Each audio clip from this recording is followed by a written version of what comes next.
Hola, ¿qué tal? ¿Cómo están? Buenos días. Para los que ven el video en versión diferida, buenas tardes o buenas noches. El día de hoy quiero compartir contigo un tema vinculado a la contabilización, es decir, a la aplicación del Plan Contable General Empresarial.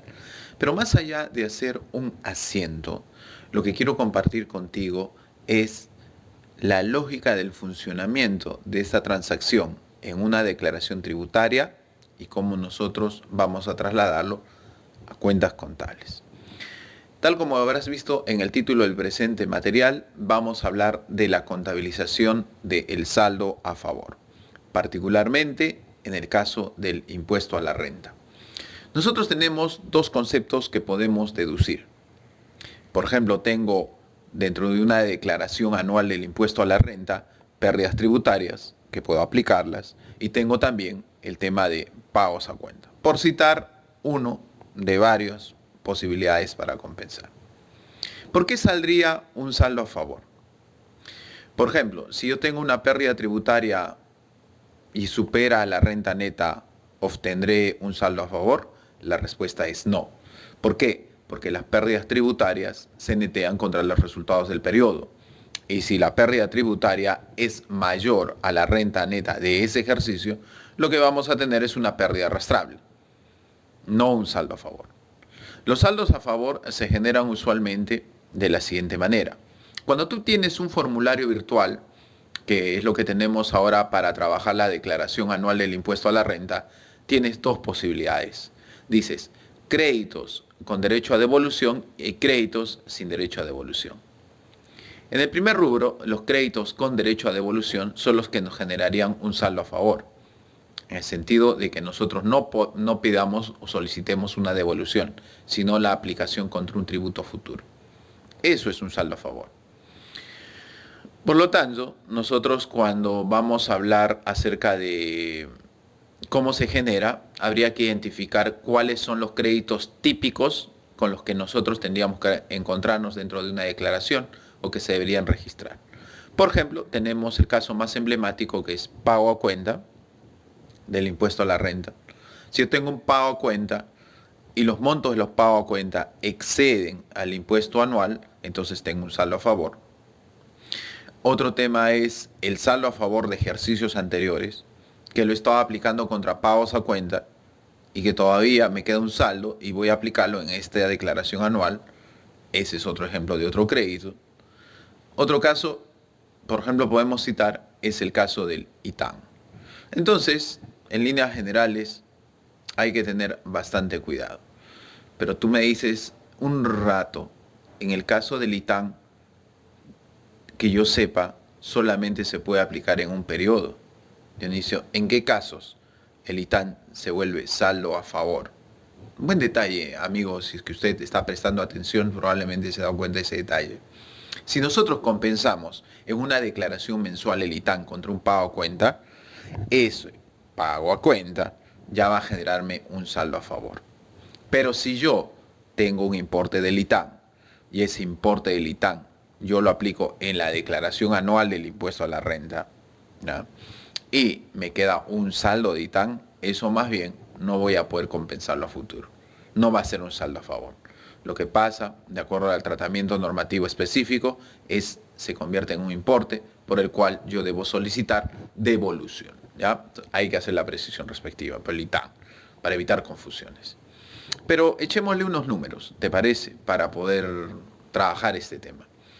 Si tengo un impuesto a la renta corriente, es decir, tengo un pasivo de 5.000 y tengo pagos a cuenta por 8.000, la pregunta es, ¿cuál es la diferencia con respecto al Plan Contable General Empresarial 2010 versus el Plan Contable General Empresarial modificado 2019?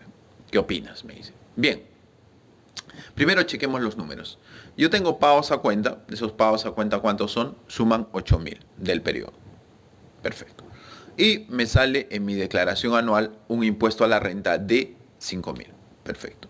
Entonces tú dices, si yo tengo un impuesto a la renta de 5 y tengo un pago a cuenta de 8, pues obviamente hay una diferencia de 3.000 a favor del contribuyente. Esos 3.000 serían un saldo a favor. Pero, ¿cuál es la diferencia en el plan contable? En el plan contable general empresarial 2010, los pagos a cuenta se contabilizaban con la 4017.1. Es decir, yo tenía, por un lado, saldo deudor por los pagos a cuenta de la 4017.1 por 8.000. Y cuando llegaba el 31 de diciembre, tenía un pasivo en la 4017.1 por 5.000. Y aunque yo no quisiera hacer nada, el libro mayor, los saldos al cierre se iban a compensar. Y ahí estaba el error. Nosotros no podemos compensar algo si es que no se ha presentado la declaración. Imagínate que tú no has presentado la declaración.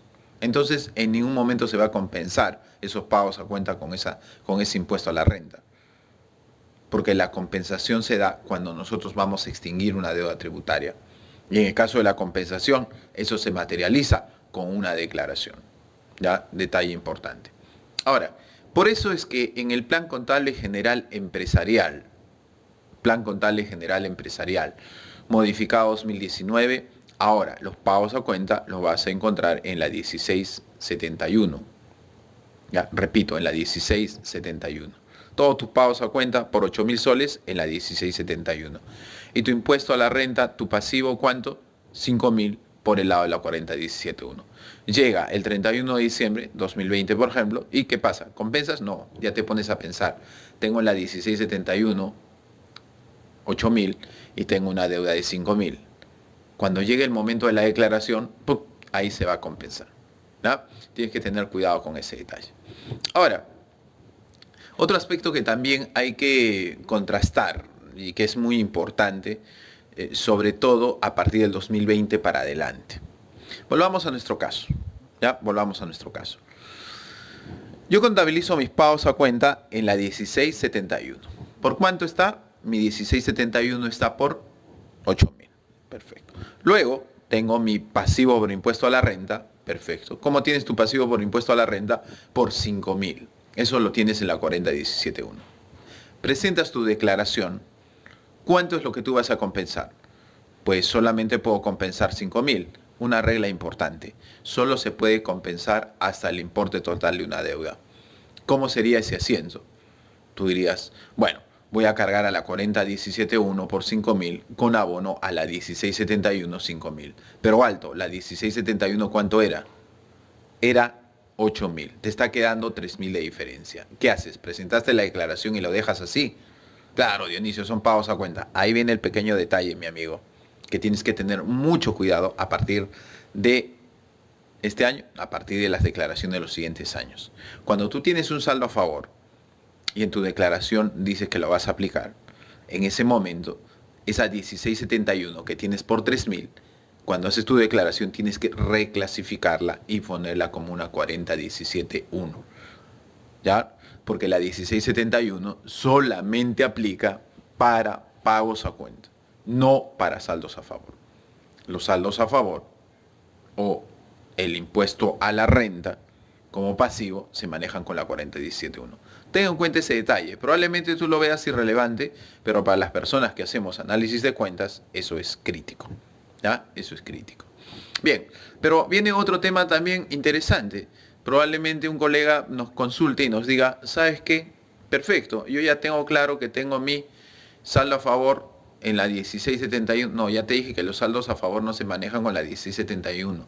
Los saldos a favor se manejan con la 4017.1. Ya, perfecto, hice mi asiento de la 4017.1, lo que hiciste reclasifiqué. Perfecto. Pero Dionisio, tú sabes que tributariamente los saldos a favor tienen que aplicarse contra los pagos a cuenta siguientes del ejercicio. Por ejemplo, si yo presento mi declaración en abril, ya, pues yo voy a poder aplicar contra los pagos a cuenta del periodo de abril que se presentan en mayo, y así obligatoriamente. Lo que es usual. Un colega me dice, yo tenía mi saldo a favor de 47.1, te hice caso, lo contabilicé. Ahí están los 3.000. Pero, uy, me olvidé de compensar en el mes siguiente, me olvidé de compensar.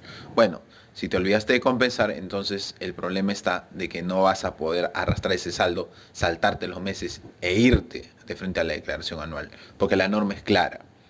Nosotros tenemos que compensar en ese orden. De la fecha de presentación de declaración al mes siguiente, tenemos que compensar contra todos los pagos a cuenta, hasta agotarlo.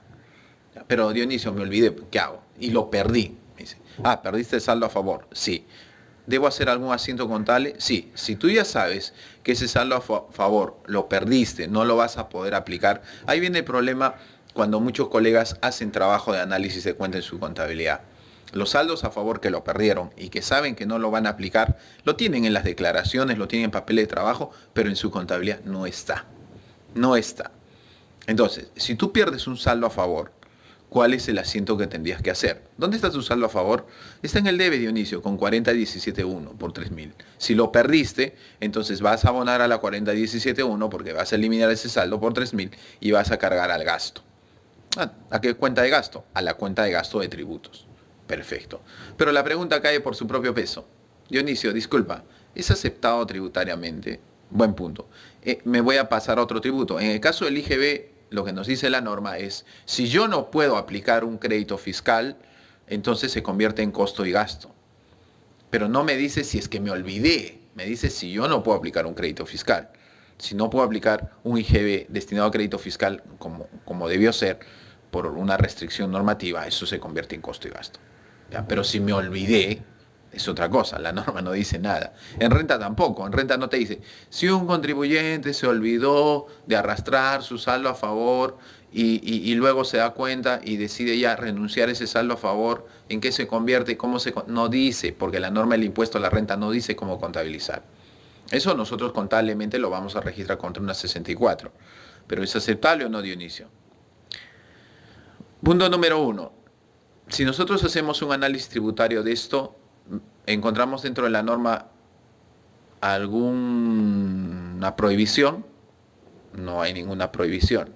2. Encontramos algún límite dentro del artículo 37, ese es otro tema. Tenemos que evaluar esos criterios, ¿no? Está el criterio de causalidad, razonabilidad, fehaciencia, proporcionalidad, etc, etc. Entonces, de acuerdo a ello, Dionisio, ¿es aceptable o no es aceptable? Porque técnicamente no voy a aplicar ese saldo a favor, pues, ¿no? Entonces, cancelo ese activo, lo revierto y eso se convierte, pues, lógicamente en gasto, contablemente. Tributariamente, ¿qué opinas? La norma no lo prohíbe. La norma no lo prohíbe. Desde ese punto, nosotros podemos decir que sería un gasto aceptable, pero teniendo en cuenta la materialidad del gasto también. Hay que tener cuidado. Obviamente te estoy comentando una situación que está asociada a un error, porque si nosotros controlamos adecuadamente nuestros saldos a favor, no debería haber ese problema. Y analogía yo me paso al tema del IGB. Si tú tienes un crédito fiscal y te olvidaste de arrastrar, ¿qué haces? ¿Rectificas? No. ¿Lo eliminas? Sí. ¿Y la contabilidad cómo queda? ¿Es un gasto aceptable? Está en el limbo, ¿no es cierto? No es un tratamiento, no hay un tratamiento específico. Puede que sí, como te dije hace un momento, algún colega dirá que no, porque la regla no está dicha. Lo mejor es controlar adecuadamente nuestra contabilidad y si tenemos un saldo a favor, controlarlo como dice la norma y evitar entrar en esos dilemas. Muchas veces el hecho de que incurramos en errores generan esos dilemas para ver si trabajo así o así. Hay que tener el debido cuidado. ¿Ok? Muy bien, amigos, espero que los comentarios de hoy les hayan servido. Esta sesión va a estar en Facebook, también va a estar en YouTube y en Instagram. Nos pueden seguir en entre estas redes sociales y no se olviden que en nuestro canal de YouTube todos los días publicamos material así como este de otros temas también de interés para todos los profesionales vinculados a contabilidad. Muchas gracias por tu atención.